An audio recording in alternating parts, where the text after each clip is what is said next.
ఈరోజు భాద్రపద మాస సోమవారం, మహాలయ పక్షం ప్రారంభం. భాద్రపద మాసంలో కృష్ణ పక్షాన్ని మహాలయ పక్షము అంటారు. పక్షము అంటే 15 రోజుల కాలం.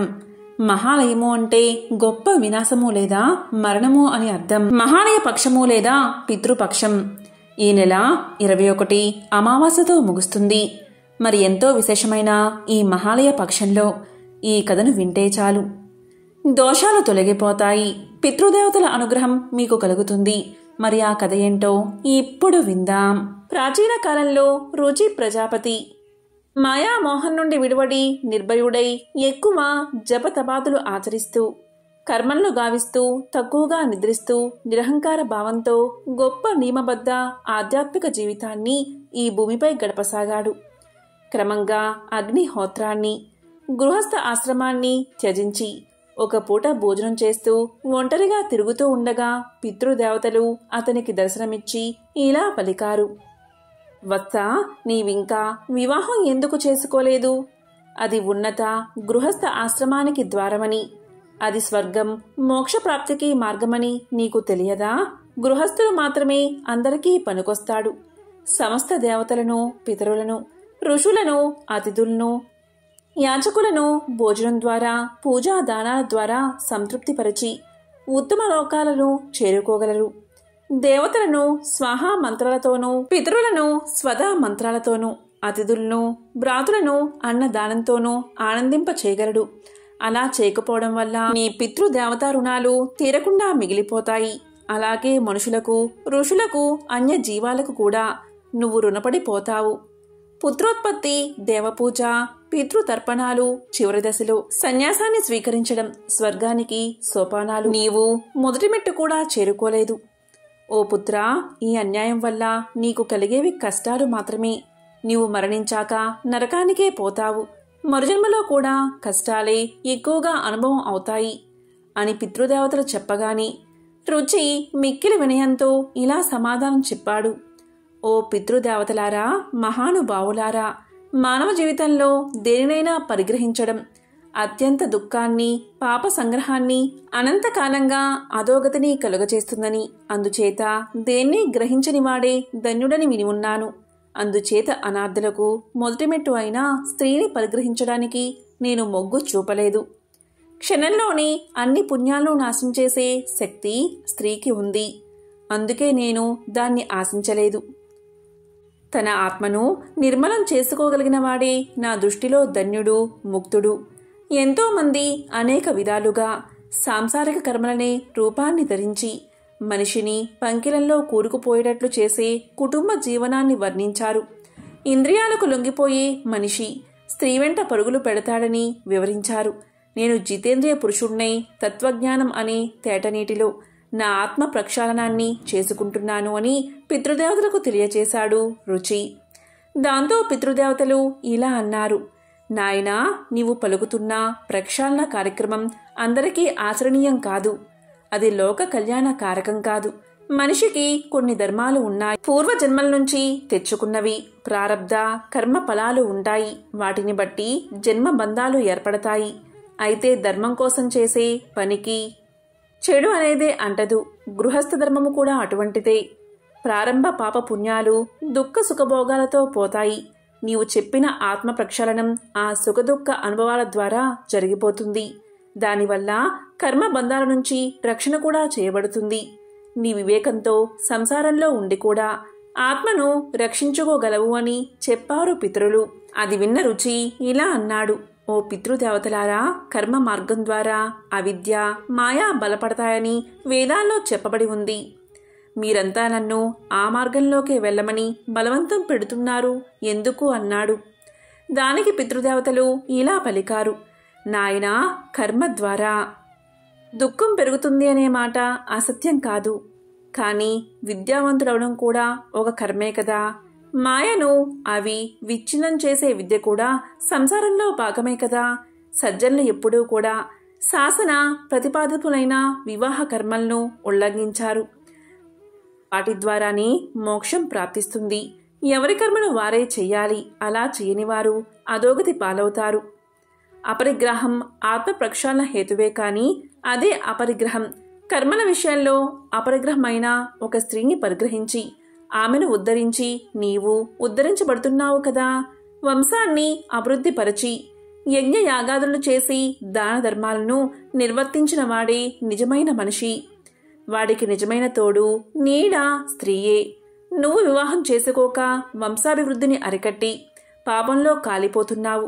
కాబట్టి కర్మల వల్ల అవిద్య మాయా ఏర్పడిన వాటిని పటాపంచలు చేసే కర్మలు ఉన్నాయి. వాటిని నువ్వు చెయ్యి, పెళ్లి చేసుకో, గృహస్థ ఆశ్రమంలోకి అడుగుపెట్టు అని బోధించారు పితృదేవతలు. ఇదంతా విన్నా రుచి, పితరులారా, మీ మాటలను నేను జవదాటలేను. నేను మీ మాటకు కట్టుబడి ఉంటాను. నాకిప్పుడు ఎవరు పిల్లను ఇస్తారు? నాదంటూ ఏమీ లేని వారిని ఇట్టి పరిస్థితుల్లో కాపురం పెట్టడం అత్యంత కఠినం అనగానే పితృదేవతలు ఇలా అన్నారు. నాయనా, నువ్వు ఏం చేస్తావో ఎలా చేస్తావో తెలియదు కాని గృహస్థుడు కాకపోతే పితరులమైన మేమంతా పతనం అయిపోతాము. నీవు అధోగతి పాలవుతావు అంటూ ప్రజాపతి రుచి యొక్క పితరులంతా పెనుగాలికి ఆరిపోయిన దీపాల వలె కనిపించకుండా పోయారు.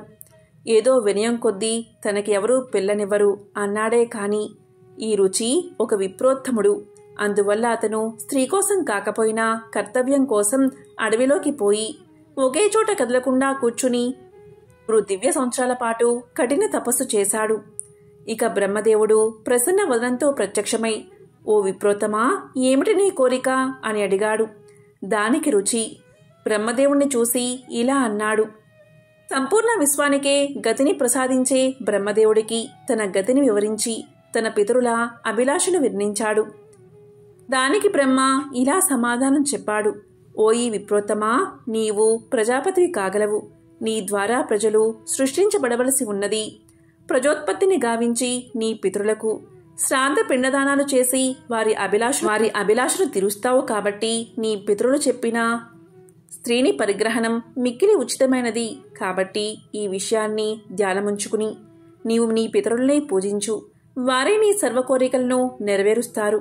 వారికి సాధ్యం కానిది ఏదీ ఉండదు. వారిని పూజిస్తే వారు సంతృప్తులై స్త్రీ పుత్రులు ఎన్నైనా ప్రసాదించగలరు అని చెప్పి అంతర్ధానమయ్యాడు బ్రహ్మదేవుడు.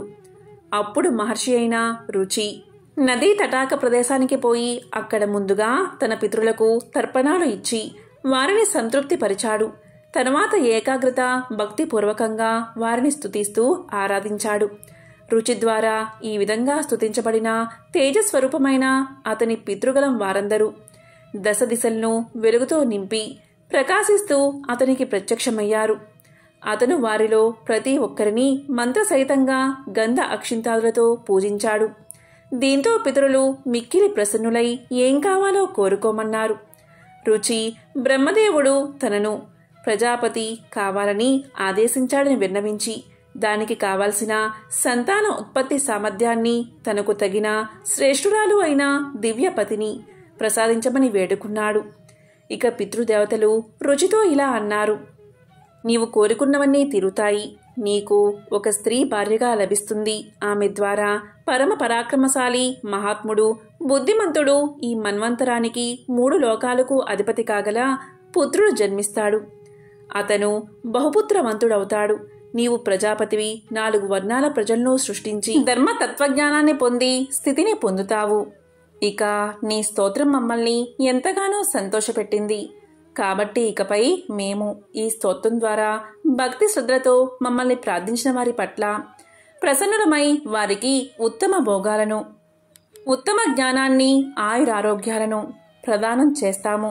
శ్రాద్ధ కర్మల్లో బ్రాహ్మణులు భోజనం చేస్తున్నప్పుడు వారికి ఎదురుగా చేతులు జోడించి నిలబడి ఈ స్తోత్రాన్ని ప్రీతిపూర్వకంగా చదివితే మేమంతా అక్కడికి విచ్చేసి ఆ శ్రాద్ధ ఫలాన్ని అక్షయం చేస్తాం. ఏ శ్రాద్ధ కర్మల్లో అయితే ఈ స్తోత్రం చదవబడుతుందో అక్కడ మేము 12 సంవత్సరాలకు సరిపడినట్లుగా తృప్తిని పొందుతాము.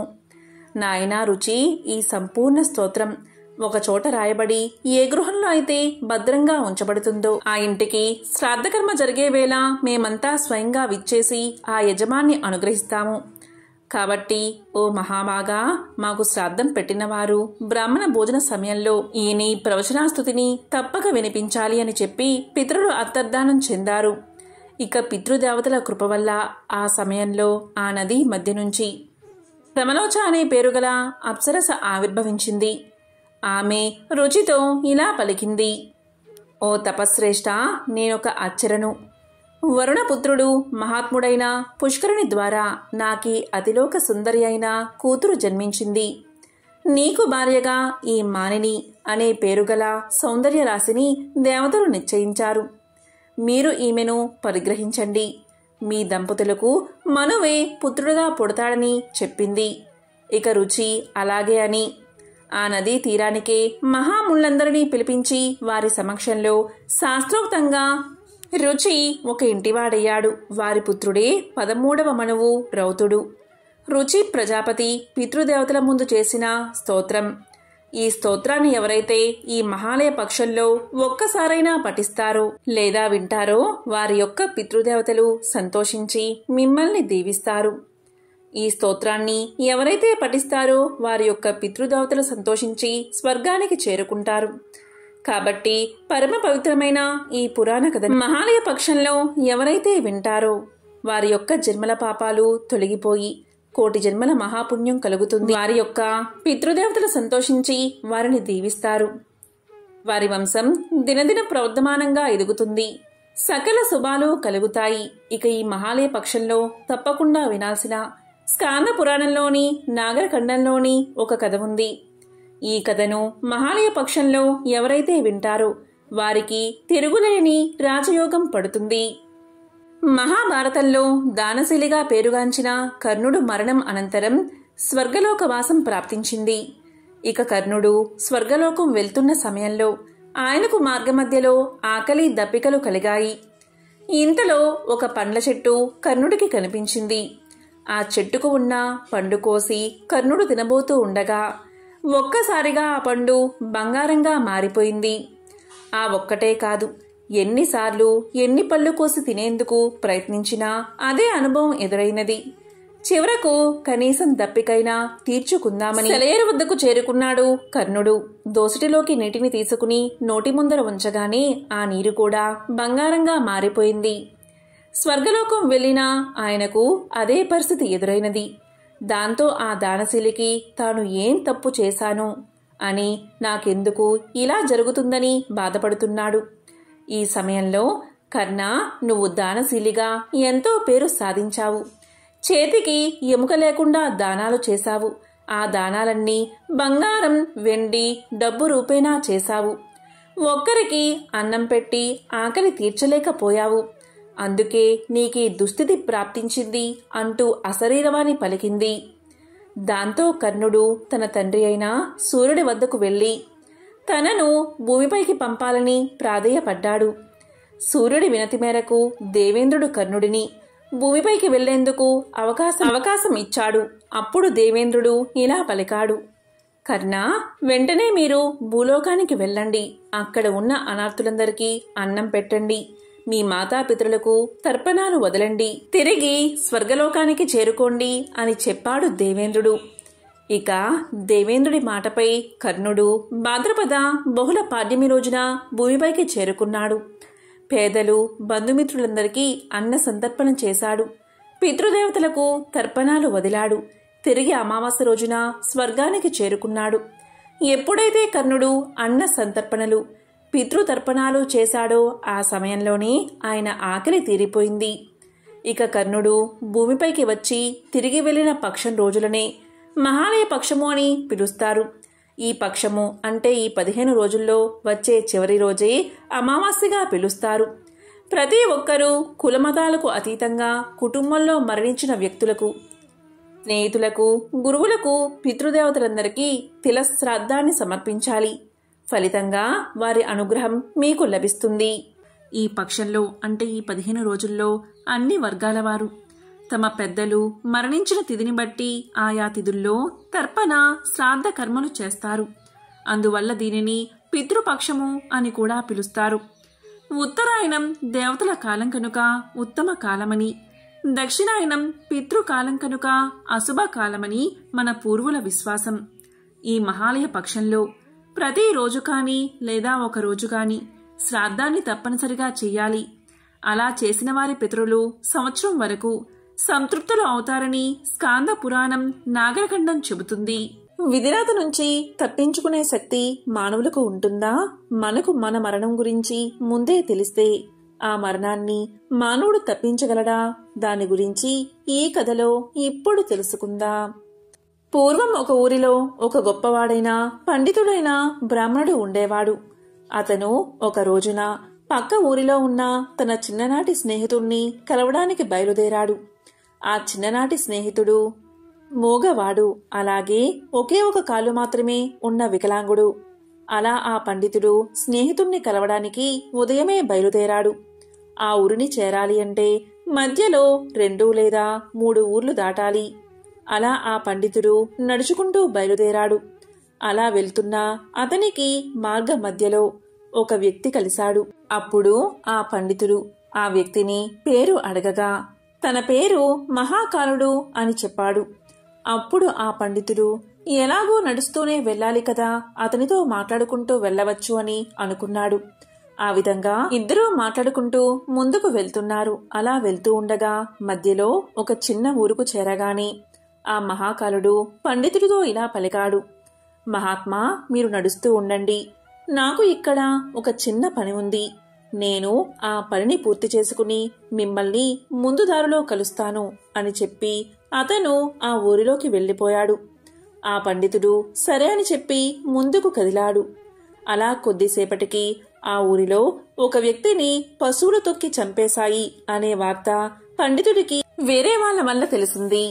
అలా కొద్దిసేపటికి ఆ మహాకాలుడు వచ్చి బ్రాహ్మణుడితో కలిసి నడుస్తున్నాడు. అలా ఇద్దరూ కలిసి నడుస్తూ ఉండగా చీకటి పడింది. అప్పుడు ఆ పండితుడు ఇలా అన్నాడు. ఇప్పుడు చీకటి పడింది. మనం ఈ రోజు రాత్రికి ఈ ఊరిలో ఉన్న గుడిలో పడుకుని తెల్లవారగానే మళ్లీ ప్రయాణం మొదలు పెడదాం అని పలకగా ఆ మహాకాలుడు ఇలా సమాధానం చెప్పాడు. సరే మహాత్మా, అలాగే చేద్దాం. మీరు ఇక్కడే ఉండండి. నాకు ఈ ఊరిలో ఒక ముఖ్యమైన పని ఉంది. ఆ పనిని పూర్తి చేసుకోగానే వెంటనే నేను ఇక్కడికి చేరుకుంటాను అని చెప్పి మహాకాలుడు ఆ ఊరి లోపలికి వెళ్తాడు. అతను వెళ్లిన కొద్దిసేపటికి ఆ ఊరిలో పెద్ద నిప్పు అంటుకుంటుంది. అప్పుడు ఆ పండితుడు ఆ మహాకాలుడు వెళ్లిన ప్రతి చోట ఏదో ఒక అనర్థం జరుగుతుంది. ఇతను వెళ్తే అక్కడ ఏదో జరుగుతుంది అనే అనుమానం మొదలైనది. కొద్దిసేపటికి మహాకాలుడు గుడి దగ్గరికి వచ్చేశాడు. కాని పండితుడు మాత్రం మహాకాలుణ్ణి ఏమీ అడగలేదు. పొద్దున్న లేవగానే ఇద్దరూ ప్రయాణాన్ని ప్రారంభించారు. మళ్లీ కొద్ది దూరం వెళ్లగానే ఇంకొక ఊరికి చేరుకున్నారు. అప్పుడు ఆ మహాకాలుడు ఇలా అన్నాడు. మహాత్మా, మీరు ముందుకు నడుస్తూ ఉండండి. నాకు ఈ ఊరిలో ఒక చిన్న పని పడింది. అది ముగించుకుని నేను ముందు దారిలో మిమ్మల్ని కలుస్తాను అని చెప్పి అతను ఊరి లోపలికి వెళ్లిపోయాడు. కాని ఈసారి పండితుడు ముందుకు వెళ్లకుండా అక్కడే నిలబడి వేచి చూస్తున్నాడు. కొద్దిసేపటికి ఆ ఊరిలో ఒక వ్యక్తి పాముకాటుకు చనిపోయాడు అనే విషయం పండితుడి చెవున పడింది. ఈ మహాకాలుడు వెళ్లిన ప్రతి చోట ఏదో ఒక ప్రమాదం ఖచ్చితంగా జరుగుతుంది అనుకున్నాడు పండితుడు. ఇందులో ఏదో విషయముంది. అతను వచ్చిన తర్వాత అతన్ని అడిగి తెలుసుకోవాలి అనుకున్నాడు పండితుడు. కొద్దిసేపటికి మహాకాలుడు పండితుడి వద్దకు చేరుకున్నాడు. ఆ పండితుడు మహాకాలుడితో ఇలా అన్నాడు. చూడు, నేను నిన్ను గమనిస్తూనే ఉన్నాను. నీవు ఏ ఊరికి వెళ్ళినా నీవు వెళ్లిన కొద్దిసేపటికే అక్కడ ఏదో ఒక ప్రమాదం జరుగుతుంది. ఎవరో ఒకరు మరణిస్తూనే ఉన్నారు. అసలు నువ్వు ఎవరు అని అడుగుతాడు. అప్పుడు ఆ మహాకాలుడు ఇలా చెప్తాడు. మహాత్మా, మీరు మహా జ్ఞానవంతులు. మహాత్ములతో కలిసి నడిస్తే మంచి జరుగుతుందని నేను మీ వెంట నడుస్తున్నాను. నన్ను మీరు గుర్తుపట్టలేదా? నేను ఒక యమదూతను. మా యమధర్మరాజు గారి ఆజ్ఞతో ప్రాణాలను హరిస్తూ ఉంటాను. ఇప్పుడు నేను వెళ్లినా ఊళ్ళలో వాళ్ల ఆయులు తీరిపోయాయి. అందువల్లే వారి ప్రాణాలను హరించి వేస్తున్నాను అన్నాడు మహాకాలుడు. అప్పుడు ఆ పండితుడు ముందుగా కొద్దిగా భయపడ్డాడు. తరువాత ధైర్యం తెచ్చుకుని, నాయనా, నీవు నిజంగా యమదూతవే అయితే ఒక విషయం నాకు చెప్తావా? నీవు తర్వాత తీయబోయే ప్రాణం ఎవరిది అని అడుగుతాడు. అప్పుడు ఆ యమదూత ఇలా సమాధానం చెప్తాడు. మహాత్మా, తరువాత చనిపోయేది ఎవరో కాదు, మీరు ఇప్పుడు కలవడానికి వెళ్తున్న మీ చిన్ననాటి స్నేహితుడే. అతని చావుకి కారణం కూడా మీరే అవబోతున్నారు. మీ వల్లే అతను మరణిస్తాడు అని చెప్పాడు మహాకాలుడు. అప్పుడు ఆ పండితుడు ఎంతో బాధపడతాడు. ఒకవేళ అతను నిజంగానే యమదూత అయితే ఈయన చెప్పింది ఖచ్చితంగా జరుగుతుంది. నా వల్లే నా ప్రియమిత్రుడు మరణిస్తాడు. అలా అస్సలు జరగకూడదు. నేను వెళ్లి కలిస్తేనే కదా నా వల్ల మరణిస్తాడు. అందువల్ల నేను అతన్ని అస్సలు కలవను. నేను కలవకపోతే మరణించడు అని అనుకుని ఆ పండితుడు ఆ స్నేహితుడి దగ్గరకు వెళ్లకుండా అలానే ఆగిపోయాడు. అప్పుడు ఆ యమదూత ఇలా అన్నాడు, మహాత్మా, మీరు మనసులో ఏమి ఆలోచిస్తున్నారో నాకు తెలుసు. మీరు మీ మిత్రుణ్ణి కలవడానికి వెళ్ళకపోయినా అతని తలరాత మారదు. మీ మిత్రుడి మరణం నిర్ణయించబడింది. దాన్ని ఎవరూ మార్చలేరు. ఇంకా కొద్దిసేపటిలో అది జరిగిపోతుంది అన్నాడు మహాకాలుడు. ఆ యమదూత మాటలు విన్న పండితుడు చాలా బాధపడ్డాడు. నా మనసులో నేను అనుకున్న మాటలు ఈ వ్యక్తికి ఎలా తెలిసాయి? అయితే ఇతను ఖచ్చితంగా యమదూతే. ఇతని మాట ఖచ్చితంగా జరుగుతుంది. నా వల్లే నా మిత్రుడు చనిపోతాడు. అందువల్లే నేను వచ్చిన దారిలోనే వెనక్కి వెళ్లిపోతాను అనుకుంటూ ఇంటికి తిరిగి వెళ్లిపోతున్నాడు. అలా వెనక్కి తిరిగి వెళ్తూ ఉండగా స్వయంగా తన వైపు వేగంగా రావడం చూశాడు. తన స్నేహితుడు చాలాసేపటి నుంచి తన వెంట వస్తున్నట్లుగా అనిపించింది. అతను వికలాంగుడు మరియు మగవాడు కావడం వల్ల పండితుణ్ణి చేరుకోలేకపోయాడు. మగవాడు కావడం వల్ల అరవలేకపోయాడు. అలా మిత్రుడు చాలా ఆయాసపడుతూ పండితుడి దగ్గరకు చేరుకోగాని కింద పడిపోయి ప్రాణాలు వదిలిపెట్టాడు. అప్పుడు ఆ పండితుడు భయంతో వణికిపోతూ ఆ యమదూత వైపు చూసి అసలు ఏం జరిగింది, నా మిత్రుడు ఎలా మరణించాడు అని అడుగుతాడు. అప్పుడు ఆ మహాకాలుడు ఇలా సమాధానం చెప్తాడు, మీ స్నేహితుడు వెనకాల వెళ్లిన ఊరు నుంచి మీ వెంట వస్తున్నాడు. అతను మూగవాడు, అలాగే ఒంటికాలు అవడం వల్ల అతను మిమ్మల్ని చేరుకోలేదు. మిమ్మల్ని చేరుకోవడానికి తన శక్తిని మించి ప్రయత్నించాడు. అందువల్లే ఆయాసంతో గుండె ఆగిపోయి మరణించాడు. అతను మీ కారణంగానే మరణించాడు. మిమ్మల్ని కలవడానికే కదా వస్తుంది అంటూ సమాధానం చెప్పాడు మహాకాలుడు. అప్పుడు పండితుడు ఇలా పలికాడు, మృత్యువుని ఆపడం ఎవరి వల్ల కాదు. అందరికీ ఏదో ఒకసారి మృత్యు వచ్చి తీరుతుంది అంటూ తన్ని తాను సముదాయించుకుని తన స్నేహితుడి దహన సంస్కారాలు పూర్తి చేశాడు. అప్పుడు ఆ పండితుడికి తన మృత్యువు గురించి తెలుసుకోవాలి అనే కోరిక కలిగింది. అప్పుడు ఆ పండితుడు ఇలా అన్నాడు, ఓ యమదూత, మరి నాకు మృత్యువు ఎప్పుడు వస్తుందో ఎలా సంభవిస్తుందో చెప్పండి అని అడుగుతాడు. అప్పుడు ఆ యమదూత ఇలా అంటాడు, మహాత్మా, సాధారణ జీవులకు మృత్యువు గురించి ముందే తెలుసుకోవడం మంచిది కాదు. ఎవరైనా సరే తమ మరణం గురించి ముందే తెలుసుకుంటే దుఃఖాన్ని పొందుతారు. కానీ మీరు చాలా జ్ఞానవంతులు. అలాగే మీ మిత్రుడి యొక్క మరణాన్ని చూసి మరణాన్ని ఎవరూ తప్పించలేరు అనే సత్యాన్ని తెలుసుకున్నారు. కాబట్టి మీ మృత్యువు గురించి మీకు తెలిసినా మీరు అంతగా దుఃఖించరు అని నేను అనుకుంటున్నాను. అందువల్ల నేను మీ మరణ రహస్యాన్ని చెప్తాను. మీ మరణం ఈ రోజు నుంచి సరిగ్గా 6 నెలల్లో సరిగ్గా ఇదే రోజు రాజ్యంలో ప్రజలందరి మధ్యన ఉరివేసి చంపబడతారు. అలా మీకు మరణం సంభవిస్తుంది. ఆశ్చర్యాన్ని కలిగించే విషయం ఏంటి అంటే మీరు నవ్వుతూ ఈ ఉరిని స్వీకరిస్తారు అని చెప్పి ఆ మహాకాలుడు అక్కడి నుంచి వెళ్లిపోయాడు. ఆ తరువాత పండితుడు కూడా తన ఊరికి వెళ్లిపోయాడు. ఎంతటి పండితుడైనా తన మరణం గురించి ఖచ్చితంగా తెలిస్తే భయం కలుగుతుంది కదా. అలాగే ఆ మృత్యువును తప్పించుకునే ప్రయత్నాలు చేస్తారు. సరిగ్గా ఈ పండితుడు కూడా అదే చేశాడు. పండితుడు గొప్ప విద్వాంసుడు కావడం వల్ల అతనికి ఆ దేశ రాజుగారు బాగా తెలుసు. అప్పుడు ఆ పండితుడు మహారాజు వద్ద గొప్ప గొప్ప జ్ఞానవంతులైన మంత్రులు ఉంటారు. వారి దగ్గరకు వెళ్లి నా గురించి చెప్తే వారు మృత్యువును ఆపే ఏదో ఒక ప్రయత్నం చేస్తారు అని ఆలోచించి మర్నాడు ఉదయాన్నే రాజ్యసభకు వెళ్లి జరిగిన వృత్తాంతాన్నంతా చెప్పాడు. అప్పుడు ఆ మహారాజు మంత్రుల సలహాలు అడిగి ఈ పండితుడు చెప్పింది నిజమే అయితే ఇతని మరణం 6 నెలల తర్వాత, అది కూడా వేరే రాజ్యంలో జరుగుతుంది. అందువల్ల ఈ పండితుడు వచ్చే 6 నెలలు ఈ కోటలోనే ఉండాలి అని, దానికి కావలసిన అన్ని సౌకర్యాలు ఏర్పాటు చెయ్యమని ఆదేశించాడు. నా అనుమతి లేకుండా ఈ పండితుణ్ణి ఎవరూ కలవకూడదు. అలాగే పండితుడు మాత్రం స్వేచ్ఛగా తిరగవచ్చు అని ఆదేశించాడు మహారాజు. ఎందుకంటే పండితుడికి తిరిగే స్వేచ్ఛ లేకపోతే అతన్ని బంధించినట్లుగా అవుతుందని అతడికి ఎక్కడైనా తిరిగే స్వేచ్ఛను ఇచ్చాడు మహారాజు. కాని ఆ పండితుడు మృత్యువుకు భయపడి బయటకు కూడా రావడం లేదు. కోటలోనే ఉంటున్నాడు. కాలం గడుస్తూ ఉంది. చివరికి పండితుడికి మృత్యువు సంభవించే రోజు రానే వచ్చింది. తెల్లవారితే మరణం సంభవించే రోజు. అప్పుడు ఆ పండితుడు ఇలా అనుకున్నాడు, నేను బయటకు వెళ్తేనే కదా మరణం. నేను ఎలాగో బయటకు వెళ్ళను. ఇక్కడే ఉంటాను. ఇక్కడే ఉంటే మరణం సంభవించదు. ఇక నేను మరణాన్ని తప్పించుకున్నట్లే అని అనుకుని ఆనందంగా ఆ రోజు రాత్రి త్వరగానే పడుకున్నాడు. ఆ పండితుడికి నిద్రలో నడిచే అలవాటు ఉంది. ఆ విషయం అతనికి కూడా తెలియదు. అలా ఆ పండితుడు నిద్రలో నడుచుకుంటూ బయటకు వచ్చి ఒక గుర్రపు బండి మీద కూర్చున్నాడు. పండితుడికి ఎక్కడైనా తిరిగే స్వేచ్ఛ ఉంది కాబట్టి అతన్ని ఎవరూ ఆపలేదు. అలా అతను గుర్రపు బండిపైనే వెళ్తూ పక్కన ఉన్న రాజ్యంలోకి ప్రవేశించాడు. రాత్రి సమయం కావడం వల్ల అందరూ గాఢ నిద్రలో ఉన్నారు.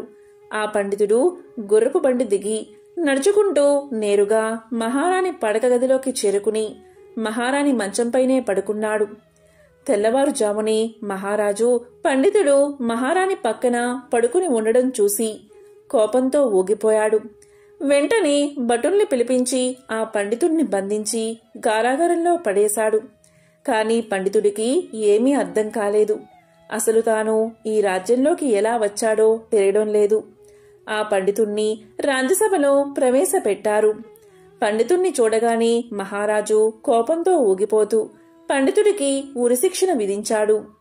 ఉరిశిక్ష అని వినబడగానే పండితుడు భయపడిపోయి, మహారాజా, నన్ను క్షమించండి. నేను ఇక్కడికి ఎలా వచ్చానో నాకు తెలియదు. నాకు ముందే తెలుసు ఈ రోజు నాకు ఖచ్చితంగా మరణం సంభవిస్తుందని. దాని ప్రకారమే ఇదంతా జరుగుతుంది అని చెప్పాడు పండితుడు. అప్పుడు ఆ మహారాజు ఇలా పలికాడు, ఏంటి, ఈరోజు నీకు మరణం సంభవిస్తుందని ముందే తెలుసా అని అడగ్గా అప్పుడు ఆ పండితుడు గత 6 నెలల నుంచి జరిగింది మొత్తం మహారాజుకు విన్నవించాడు. అది విన్న మహారాజుకు ఇదంతా నమ్మశక్యంగా లేకపోయినా ఆ పండితుడితో ఇలా అంటాడు, చూడు, నీవు చెప్పింది నిజమే అయితే, ఆ మహాకారుడు చెప్పినట్లు నిజంగా జరిగితే నీ చావుకు నేను కారణం కావాలి అనుకోవడం లేదు. ఒకవేళ నీవు చెప్పేది అబద్ధమని తెలిస్తే నీకు ఈరోజు మరణశిక్ష తప్పదు అని చెప్పి పండితుణ్ణి ఆశ్రయించిన మహారాజు ఈ రాజుకు మంచి స్నేహితుడు కావడం వల్ల భటులతో ఒక లేఖను పంపించాడు. ఆ లేఖను తీసుకువెళ్లి భటులు సాయంత్రానికి తిరిగి వచ్చి, మహారాజా, ఈ పండితుడు చెప్పింది పూర్తిగా వాస్తవం. గత 6 నెలలుగా స్వయంగా ఆ మహారాజే ఇతనికి ఆశ్రయాన్ని కల్పిస్తున్నాడు. కాని ఇతను ఈ రాజ్యంలోకి ఎలా ప్రవేశించాడు అనేది మాత్రం ఎవరికీ తెలియదు. అందువల్ల ఇతనికి ఉరిశిక్ష వేయడం మంచిది కాదు అన్నారు. కాని ఇప్పుడు మహారాజా, పెద్ద సమస్య వచ్చింది. అది ఏంటి అంటే, మహారాజు ఏమీ ఆలోచించకుండా ఉరిశిక్ష విధించమని తీర్పు ఇచ్చాడు. ఉరి వేయకపోతే ఇతను ఇచ్చిన మాట తప్పుతుంది. అలా ఎప్పటికీ జరగకూడదు. ఒకవేళ ఉరేస్తే ఒక అమాయకుడు మరణిస్తాడు. పెద్ద సంకటలో పడిపోయాడు మహారాజు. అప్పుడు ఆ మహారాజు అందరి మంత్రులతో చర్చించి ఒక ఉపాయాన్ని ఆలోచించారు. అప్పుడు మంత్రులు ఇలా పలికారు, మహారాజా, మనం ఈ పండితుడికి సన్నని ఒక చిన్న దారంతో ఉరిశిక్షను అమలు చేద్దాం. అలా చేస్తే మీరు ఇచ్చిన తీర్పు అమలవుతుంది. అలాగే పండితుడికి ఏ ప్రాణహాని జరగదు అని చెప్పారు మంత్రులు. ఇక మహారాజుకు కూడా ఈ ఉపాయం బాగా నచ్చింది. అలాగే చెయ్యమని ఆదేశించాడు. పండితుడి కోసం మెత్తని సన్నని దారాన్ని ఉరికొయ్యకు కట్టి పండితుడికి ఉరి తగిలించారు. అందరూ సంతోషంగానే ఉన్నారు. ఎందుకంటే పండితుడు మరణించడు. మహారాజు యొక్క తీర్పు నిలబడుతుంది.